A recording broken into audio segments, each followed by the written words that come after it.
Hi అండి, అందరికీ నమస్కారం. తెలుగు బోధన ఛానల్కి స్వాగతం అండి.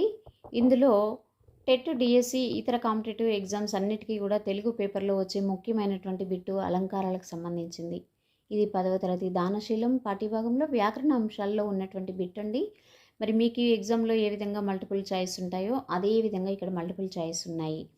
కాకపోతే చాయిస్లో ఉన్నటువంటి ఆప్షన్స్ చెప్పట్లేను. డైరెక్ట్ మీకు టైం ఏమాత్రం వృధా కాకుండా ఉండడానికి గాను నేను డైరెక్ట్ ఆన్సర్ టిక్ చేసి ఇచ్చానండి. మీకు చాలా ఈజీగా ఉంటుంది.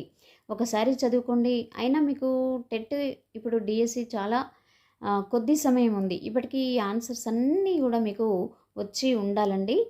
మళ్ళీ ఒకసారి చూసుకోండి. ఇప్పుడు నేను ఇచ్చేటువంటి పేపర్ ఏమైనా కూడా మీకు ఎగ్జామ్ లాగా యూజ్ కావడానికి, అంటే క్వశ్చన్ చదివిన వెంటనే మనకు ఆన్సర్ వచ్చిందా రాలేదా చూసుకోవడం కోసం అంతేనండి.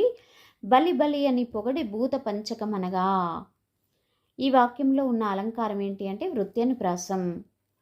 వచ్చిన అక్షరాలే మళ్ళీ మళ్ళీ వచ్చాయి కాబట్టి వృత్యానుప్రాసం. బ్రతకవచ్చుగాక బహుబంధనములైన వచ్చుగాక లేమి వచ్చుగాక రెండవది.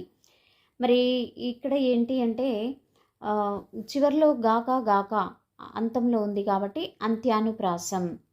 ధాత్రిని హాలికునకు సుక్షేత్రము బీజములు చేకురు బొంగిన్ దాత కీవియు. ఇక్కడ ఒక ఉదాహరణ ఇచ్చాడు. ఇందులో అలంకారాన్ని గుర్తించండి అంటే ఇక్కడ ఉపమాలంకారం అండి. ఇక్కడ పోలిక జరిగింది కాబట్టి ఉపమాలంకారము. ఇక కింద ఏమిచ్చాడు అంటే ఛందస్సు అండి. అలాగే ఛందస్సు కూడా మీకు ఇంపార్టెంట్ బిట్ ఎగ్జామ్లో వస్తుంది. విప్రాయ ప్రకట వ్రతాయ భవతే విష్ణు స్వరూపాయ. భవతే అనే దాన్ని గణాలు గుర్తించమన్నాడు. భవతే అనే దానికి గణాలు ఏంటి అంటే భవతే లఘువు లఘువు గురువు వస్తుంది. అది సగనానికి సంబంధించింది కాబట్టి సగనము. శార్తూలంలో వచ్చే గణాలు ఏంటి? శార్తూలంలో వచ్చే గణాలు మస జస తతగా, కులమున్ రాజ్యమున్. ఇది ఏ పద్యానికి సంబంధించింది పద్యపాదము అంటే ఇక్కడ పొట్టి అక్షరం కాబట్టి లఘువు తర్వాత లఘువు, ఈ రెండు మున్ అనేదానికి గురువు వచ్చింది. అంటే లఘువు లఘువు గురువు ఏమవుతుంది? సగనం. సగనము ఎక్కడ వస్తుంది? సవర్ణమైవ అంటే మత్తేవం అండి. ఇది మత్తేవానికి సంబంధించింది. తేటగీతి పద్యపాదంలో యతిస్థానం ఎంత అంటే 4వ అక్షరం. 4వ గణంలో మొదటి అక్షరం యతిస్థానంగా ఉంటుంది. 14వ అక్షరం యతిస్థానం గల వృత్త పద్యం. వృత్త పద్యాలు అన్నాడు చూడండి. ఇక్కడ పద్యాలు 3 రకాలు: వృత్తాలు, జాతులు, ఉపజాతులు. మరి ఇక్కడ 14వ అక్షరం యతిస్థానం దేనికి ఉంటుందంటే మత్తేవం పద్యానికి ఉంటుందండి. ఇక్కడ చూడండి, ఈరే కోర్కులు వారలన్. ఇక్కడ పద్యపాదం ఇచ్చాడు, మరచిరే ఈ కాలమున్. ఇది ఏ పద్యపాదానికి సంబంధించింది అంటే శార్తూలం. ఎలా గుర్తించాలి అంటే మీకు పద్యపాదం, పద్యాలు, గణాలు ఇవన్నీ ఛందస్సు మొత్తం పర్ఫెక్ట్ అయితే మాత్రం ఇది చేయగలుగుతాం, లేకుంటే మార్కు పోతుందండి అనవసరంగా.